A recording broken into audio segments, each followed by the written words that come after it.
Coming up on Nightcast, are circus elephants leading a dog's life? We'll show you why tonight's greatest show on earth may have happened before the circus even started. I'm Carol LeBeau. And I'm Kimberly Hunt. We'll also have the final word on tomorrow's solar eclipse, how to watch and where to watch. Nightcast is next. KGTV San Diego. Now at 11 o'clock, Kimberly Hunt, Carol LeBeau, Captain Mike's weather, Larry Sacknoff on sports. Tonight's perspective, the team that stands for San Diego. This is 10 News Nightcast. The circus is in town, but with the lions, tigers, and bears, there's controversy. At 11 o'clock, is it the greatest show on earth, or is it the cruelest show on earth? Well, depends on who you ask. Stephen Clark is standing by live at the sports arena. Any answers, Stephen? Well, I'll try to address some answers. 10,500 people have now left the arena after the show tonight, and the animals have been put to bed. You know, the crowds seem to flock here every time the circus in town. They come to see this. But this is what they saw this time. Protesters, the Elephant Alliance, protesting the use of animals in the circus. If children knew that elephants had to be chained 95% of their lives by 2 feet standing in one spot, I don't think that they would want to attend circuses. But the Small Elephant Alliance protest was quickly swallowed up by a much larger counter-demonstration, a group called Putting People First, supporting the circus. We love animals. How would you train them? If you love them, why do you keep them chained all the time? They're not chained all the time. The only time they're not chained is when they're performing, and then they're doing things they don't want to do. To back their claims, the Elephant Alliance distributes this videotape shot in San Diego last year. Here, Flavio is doubly armed with bull hooks to control the elephants by threats of punishment or hooking the metal end into the skin. The tape claims elephants are beaten, chained, and generally treated in a very un-elephant-like manner. The circus wouldn't comment directly on what it calls an harassment by a small band of activists. But in its own support, the circus did give us this videotape of its trainers, lovingly treating each and every animal. I treat my animals with respect. Respect for me means everything. And that's the way to do it, the respect and togetherness and also the trust. It's not... Which story is true? This one or this one? Well, it's the opinion of the paying public that matters here. The circuses have been in business for many, many years. Animals are treated well at circuses. I feel that this is something not harming the animals, and I feel that the people on the streets are wrong. I think it's very wrong that they stand out there with placards saying the things they do about the animals and the circus and the activities. It's absolutely wrong. I think it will be a wonderful show for all the children to see. We talked to 5 people randomly sampled out here in front of the circus, and they all told us they have no problem at all with the animals in the circus. But in all fairness, I attended the Cirque du Soleil last year, excuse me, and the people there said they liked it because it had no animals. So the debate will go on, depends on who you ask, and one thing is for certain right now, unless animals learn how to talk, Kimberly, we won't be able to ask them. Yeah, another part of this whole debate is the laws on the books to protect these animals. Any word about that? There are laws on the book. The USDA makes inspections frequently of the circus. In fact, the circus tells me they were out here today inspecting the premises. Also, there are state and local laws, but the Elephant Alliance people say the laws just don't go far enough. They don't protect the animals. So, once again, the debate will continue. All right. Thank you, Stephen, for that live report. Sure. Here's a warning. Mary Hart may be hazardous to at least one person's health. That word comes from the New England Journal of Medicine. A neurologist says he's been treating a woman who has epileptic seizures every time she hears the voice of the Entertainment Tonight host. The doctor says tests have shown that Hart's voice actually triggers electrical discharges in the woman's brain. Experts say the chance of seizures being caused by the pitch of an individual's voice are millions to 1. Carol? All the while, Kimberly, actress Demi Moore is giving some people fits tonight. The actress appears on the cover of this month's Vanity Fair, naked and very pregnant. As you can see, she's holding one hand discreetly over her breasts, the other hand under her stomach. The cover has stirred up controversy, with some parts of the country covering up most of the cover. But a number of other pregnant women say the actress has nothing to hide. I think that pregnant women should be viewed as being beautiful, so and there's nothing wrong with, I mean, you don't have to hide yourself because you're pregnant. It's very natural. I don't know if I would want it on the cover of Vanity Fair. But I think it's a positive image of pregnant women. This will be Moore and husband Bruce Willis's second child, due next month. Don't let tomorrow's eclipse your vision. We will show you where, how, and how not to look at the partial eclipse of the sun. Jim Wilkerson has the schedule of events. Yes, right over us, it is only partial. Yeah, that's right. We just hope the weather cooperates. You know, the big question is the weather. Captain Mike will have more on that. We're going to be socked in by clouds, but it starts at 10:12 in the morning. It'll last more than 2 hours. You can drive inland to sunshine, or you can drive to Balboa Park.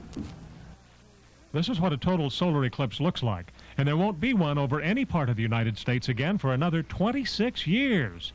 Maybe that's why the crowd had already lined up at the Reuben H. Fleet Center to buy special Mylar glasses and learn more about it. Here's what we learned about an eclipse. It is when a moon passes over the sun.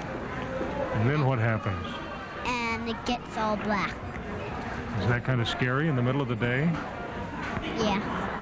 Darn right it is, but it's even scarier if you hurt your eyes watching it. So a bunch of astronomers are coming to the Fleet Center to help you watch it, even if it's cloudy here. This is free, and I think we'll have sufficient room. We are going to set up monitors. One of our TV setups will be directly to a telescope, and the other 3 will be associated with the eclipses coming from Hawaii and Baja. If you can't get here, here's a simple, safe way to watch. Put a pinhole in a cardboard or a piece of paper, and the white spot showing through on the rear paper is the sun, and that's what you watch. If you insist on looking directly at the sun, a welder's mask provides about the best protection, but just for a few seconds, but they cost $40. Don't try sunglasses even for a split second. Here's what the sun looks like through the welder's mask. Here's the sun through the Mylar filter. But remember, even with the Mylar filter, just take short peeks. People can get bad burns, leaving severe scarring and decreased vision, and have no idea they had received it until 12 to 24 hours after the episode, because there's no pain and no sensation of the burn. And there's also no treatment. And don't look through those x-rays or exposed film either. Really, it's best not to look at the sun at all. Of course, you can also watch it on Channel 10. We have a crew in Mexico, and to show you how strong these are, I can't even see those floodlights looking through these. Certainly a fashion statement. Yeah. How long will that eclipse last? 2 hours and 28 minutes. It ends at 12:51, so whatever that is. Okay. Might be a good idea just to watch it on the news tomorrow night, like That's you right. suggested. Channel 10. Yeah, that's what I'm right here. All right, thanks, Jim. Pam Tushak is leaving the danger zone. We told you about Pam last night. She lives on the county line on Interstate 15. They're blasting away for a truck weigh station, and she claims she's been bombarded by rocks from the blasting. One even went through her roof. The blasting has also terrorized her horses, and it's believed her dog injured itself trying to get away. Well, Pam is moving out tonight. She's decided to accept Caltrans' temporary solution of another place to stay for her and her animals. Still to come on 10 News Nightcast, Michael Tuck has a suggestion for the Soviets in perspective. You won't believe what Saddam Hussein is doing to his own people again. And a little later, we will show one more way of taking the big plunge.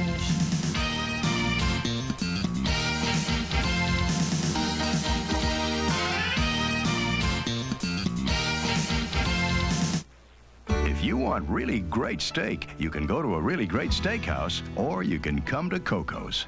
Both serve USDA choice corn-fed beef, like this juicy top sirloin.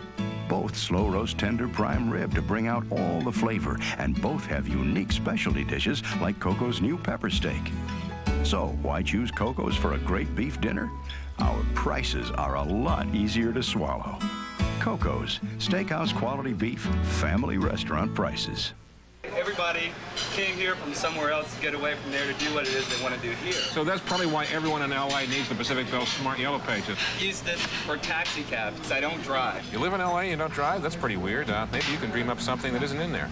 Persian tapestries. Persian tapestries. Tattooing, tape, tapestries. Any particular need for these tapestries? You know, magic carpet. Magic carpet and stuff like that? Yeah. That'll solve the driving problem on it, yeah. You belong in LA. I think you're right. I think you found a home here.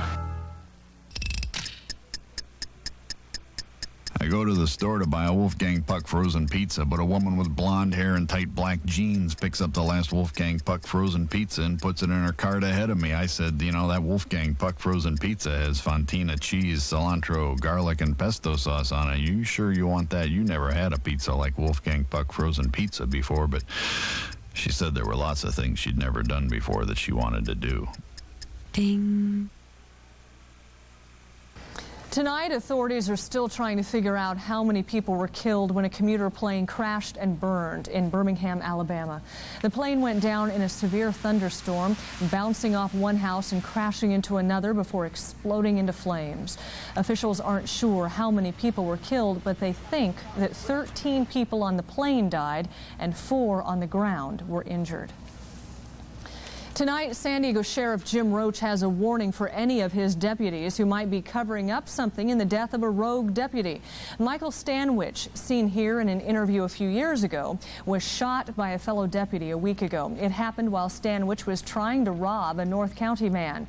Now there are reports that Stanwich was arrested for impersonating an officer just a few weeks before joining the Sheriff's Department in 1981. The sheriff, not usually to show his emotions, but today talked to reporters and visibly grew upset, asking if the deputies could be objective in their investigation. This organization that's involved in criminal activity, I'll guarantee you, they don't have to worry about the media, they don't have to worry about the grand jury, nor a review board. They got to worry about Jim Roach, because I'm going to throw him in jail and I'm going to put him in prison, because I won't allow it to happen, and it won't occur in this department. And if anybody in this department tries to cover it up, they will go to jail as well. Sheriff Roach says there's no way his department will be involved in a cover-up in this case. Carol? Kimberly, the actions of a couple of sheriff's deputies have made a 10-year-old girl a millionaire tonight, but it's money she never wanted to take. It's the settlement for the death of her father at the hands of sheriff's deputies in 1988. Albert Varela died after sheriff's deputies put him in a chokehold. Deputies said they had to use the hold, but witnesses say Varela was beaten and taunted before he died. It's the largest settlement ever for a death at the county jail. There are problems at the San Diego Police Department, but no large-scale corruption, according to a new report. The State Attorney General's office spent 11 months investigating the department after complaints from the county grand jury's office. Investigators found some instances of problems with individual officers, but no widespread corruption. Deputy Chief Norm Stamper says reforms will be implemented based on the report. Tonight, San Diego Mayor Maureen O'Connor has put to rest any thought she might change her mind and seek another term as mayor. The mayor has had some recent successes, and with that comes word she might decide to go ahead and run again in next year's mayoral election. But today, she gave 10 News her answer. Speculating. There are a lot of people calling my office and asking me to reconsider and run. I just came back from the 4th of July parade, and that was uppermost on everyone's mind. I'm telling everybody the same thing. I have made an announcement, and I will stand by that announcement. Okay. The announcement she's apparently referring to is last January's State of the City address, when she vowed she would not run for re-election. San Diego and other California cities are feeling the budget pinch from Sacramento tonight. Because the legislature hasn't been able to settle its budget squabble, State Controller Gray Davis says he can't pay $160 million to counties around the state. In news making headlines around the world tonight, there's celebration in South Africa tonight after President Bush lifted sanctions against that country. The ban on trade and investments has been in place the last 6 years because of apartheid in that country. The president says he's lifting the ban now because of progress made toward racial equality. New word tonight of Iraqi atrocities against its own people. French television reports tonight that Iraqi troops sprayed sulfuric acid on people during an uprising after the end of the Gulf War. There's no word on how many people were killed or injured. Witnesses say helicopters sprayed the acid on men, women, and children. Saddam Hussein's troops managed to put down the rebellion after several days of fighting. Boris Yeltsin took office as the Russian Republic's first popular elected president today. Yeltsin took the oath and promised an increase in personal liberties and a decrease in abuse. On hand for the ceremony, Soviet President Mikhail Gorbachev, who warmly congratulated Yeltsin. Yeltsin and Gorbachev have major disagreements over how to pull the USSR out of its economic crisis. Well, the Soviets are asking for help from the U.S. for their economic problems, but from Michael Tuck's perspective, the Soviets don't have the right people asking. Try to picture this scenario. What if Mikhail Gorbachev tried a more direct approach to get us to finance Russia's economic overhaul? What if he called on Russian Americans to mount a massive pressure campaign on our Congress to make sure Congress approves Soviet aid? Or what about this? What if Carlos Salinas de Gortari thought the U.S. ought to send Mexico a few $1 billion to help ease their massive unemployment? So he urged every American with even a trace of Mexican blood in his veins to pound on his congressman's door until he finally agrees to send that money. Well, thankfully, neither of those things happened. But if they did happen, it would be an outrage. Foreign countries have no business meddling in our internal politics, bypassing our government. But just try telling that to Israel, because Israel may be the only country in the world to try such a heavy-handed technique to squeeze money out of the American taxpayer. Israel wants the U.S. to guarantee $10 billion in loans to help resettle Soviet Jews who've decided to move to Israel, which is fine. It's humanitarian, and there's a good chance we'll do it. But the problem is the Bush administration may attach an important condition. In good conscience, neither America nor the United Nations thinks Israel ought to be in the West Bank, the land it took in the 1967 war. So the Bush administration will probably tell Israel the loans we guarantee cannot be used to build settlements on the West Bank. Well, the right-wing hardline government of Yitzhak Shamir is aghast. How dare we attach conditions to our money? So he's urging American Jews to lobby U.S. lawmakers to guarantee the loans with no strings attached, to use whatever political muscle they have to strong-arm our government. If any other country in the world tried to orchestrate a stunt like that, they wouldn't get very far. Israel, of course, has a right to try it, and American Jews have every right to go along, just as anybody else who thinks what they're doing is wrong has the right to stand up and say so. I'm Michael Tucker. That's my perspective. Still to come, the dream fight is on. Larry has sports highlights. But first, Captain Mike says water, water everywhere, maybe even in this La Jolla restaurant. One of my friends has been looking for a wagon. I told her there's really only one to get, the Taurus. She said, I know it's gorgeous, but I think I'd like something a little smaller. And I said, honey, you're in luck. We can shrink the Taurus.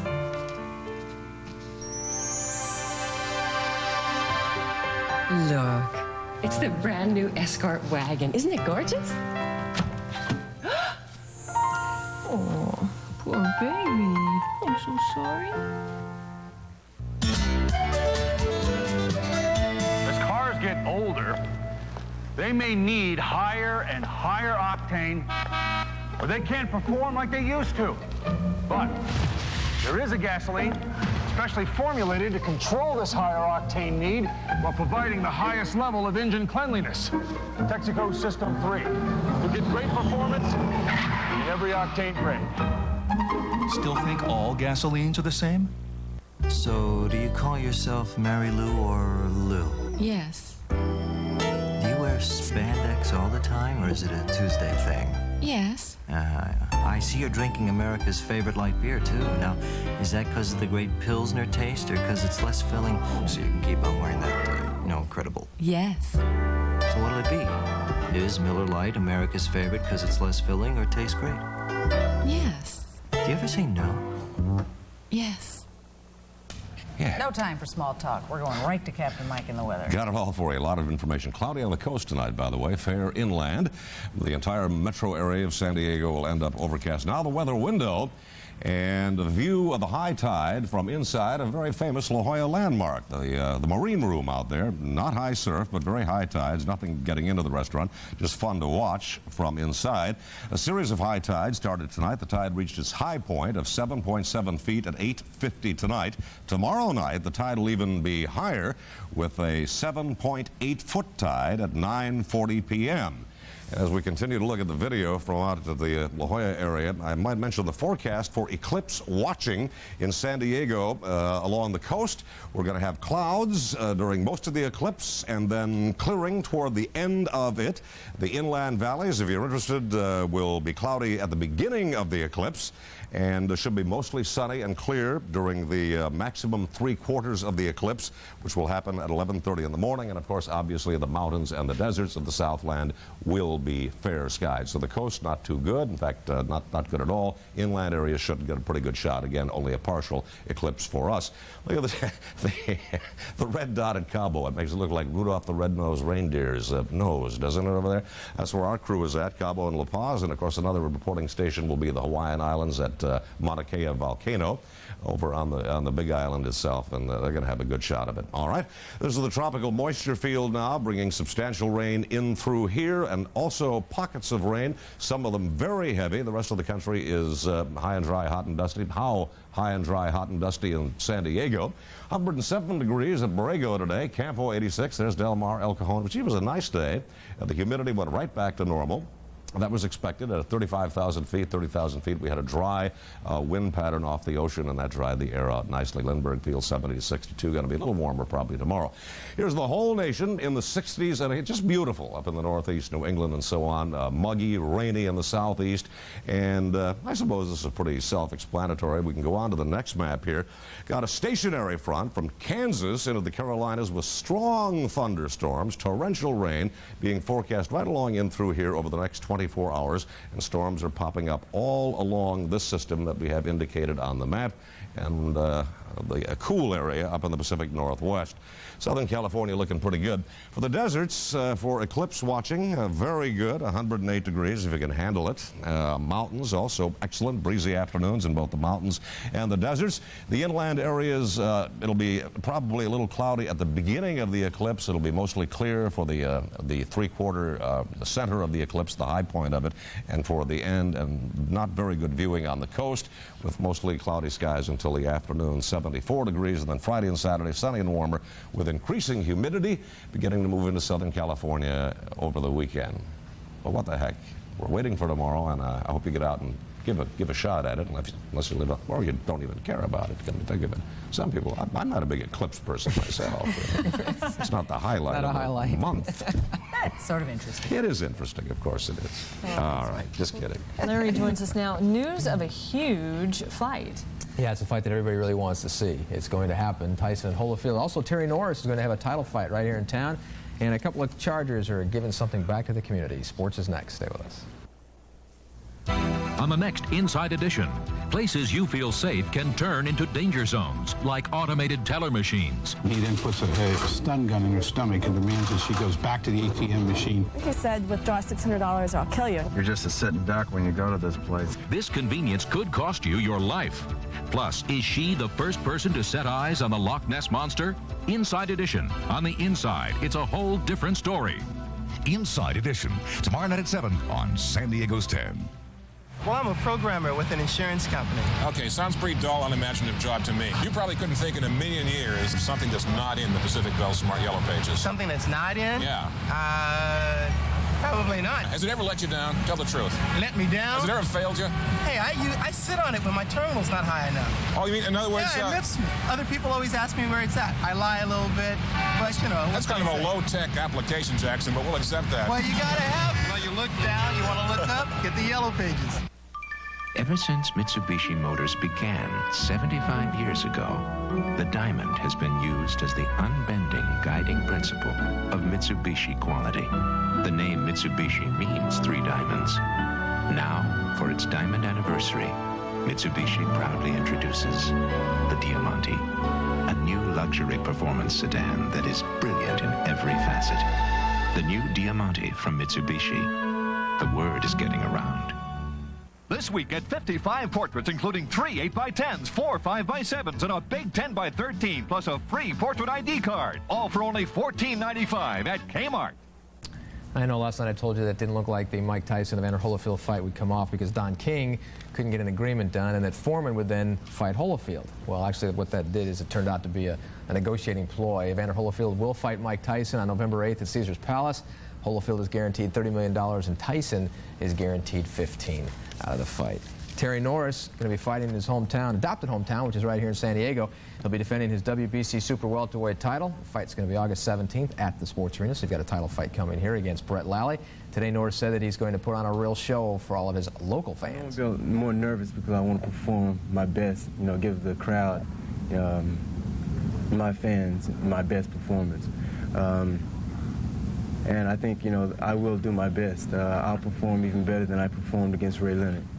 We just took a quick vote. They've got to do away with those poses on these pre-fight things. I mean, those are the dumbest things I've ever seen. We could freeze a video if we want. Oh, man. Terry Norris, his older brother Orlin will also be fighting on that card. Chargers open up training camp on Monday. When the rookies report, the veterans are due in on Wednesday. And one player who might not be there, running back Marion Butts, according to a story in the LA Times today written by TJ Simers, Butts wants his contract renegotiated, and he won't report to training camp unless he gets the new deal. Last year, Butts made $417,000, but that included the incentives. That wasn't his base pay. And that ranked him like 55th among running backs in the NFL. Butts said that GM Bobby Beathard promised him a new deal if he had a productive year, and he rushed for 1,225 yards, which is certainly a productive year, but Beathard said that just isn't true, and he will not renegotiate, and Butts says he could sit out the entire year. A couple of years ago, Billy Ray Smith and Gary Plummer founded the Bate Street Resource Center to help kids in our community, and now a couple other Chargers are doing the same thing, but in another part of town. Courtney Hall and Nate Lewis are working in an apartment building on Imperial Avenue, and today they took out the paintbrushes and started painting those walls, but Courtney says there's a lot more to it than that. We're trying to, you know, counsel kids, tutor them if they have any problems in school. Hopefully, you know, we'll lead an influence in their lives that they'll be able to one day go back to their community and do the same things we were doing for them. And with camp starting next week, Hall and Lewis said they're going to be busy, but they'll still find time to go over on Imperial Avenue at least once a week. In the last few years, a lot of people have been pushing for a college playoff system to determine a national champion, and now it's a little bit closer. It's very hard to follow how this can happen, but just bear with me on this. The Orange, Cotton, Sugar, and Fiesta Bowls will be involved. They'll keep their agreements to take the champion of the Big 8, Southwest, and Southeastern conferences, respectively, with the Fiesta Bowl staying independent. Their opponents will be picked from a 5-team pool, including the champion of the Big East, the ACC, and Notre Dame. The two highest-ranked teams will then meet in one of the bowls. So chances are pretty good that the number 1 and number 2 teams will be able to match up in one of those bowl games, but it's not guaranteed. But if that system were in place over the last 10 years, 9 times it would have happened that number 1 and number 2 would have met. Problem is the Pac-10, the Big Ten conferences aren't involved because those conferences are tied to the Rose Bowl, which is not part of that system. Greg LeMond of the United States has taken over the lead in the Tour de France thanks to an injury to the leader, Rolf Sorensen of Denmark. And you'll see as they zoom in, there's a crash down there. You can see it. Sorensen fell, broke his collarbone in today's stage, got back up and crossed the finish line, but doctors said he's going to have to drop out of the race. So LeMond will then take over the lead because of that injury. And tomorrow baseball resumes again. Padres in New York taking on the Mets. Second half starts. It'll be a good second half. Thanks, Zach. Just ahead, how to bounce back from a big fall. It's where individuals become a family. It's where they share memories and news and opinions. It's where parents get to know their children and their children's children. Homes will always be an important part of people's lives. That's why home loans are such a secure investment. And that's where Home Savings of America has put its depositors' money for more than 100 years. The human shoe. It poses no threat. The aerosol spray, roaches can just hide inside walls. The household fogger, roaches can simply avoid the area. The combat roach control system. After roaches eat the poison, they carry it inside the walls, where more roaches eat it and die. With combat, there is no hope. There is no escape. You couldn't have dreamed of a better time to save than this. The Mazda Summer Savings Express is here, and the savings are going fast and furious. Mazda Value Packs can save you as much as $2,575. Limited time incentives can save you up to $2,000. But hurry, these savings are meant to move fast. That was fast. At your local Mazda dealer now. A new sport has Texans jumping for joy. It's bungee jumping. But instead of doing it from a hot air balloon, they're doing it from a tower and jumping into a river for a quick dip. Fans of bungee jumping say it's a great way to release tension and cool off in the hot Texas sun. Boy, you can bungee from anywhere. Good night.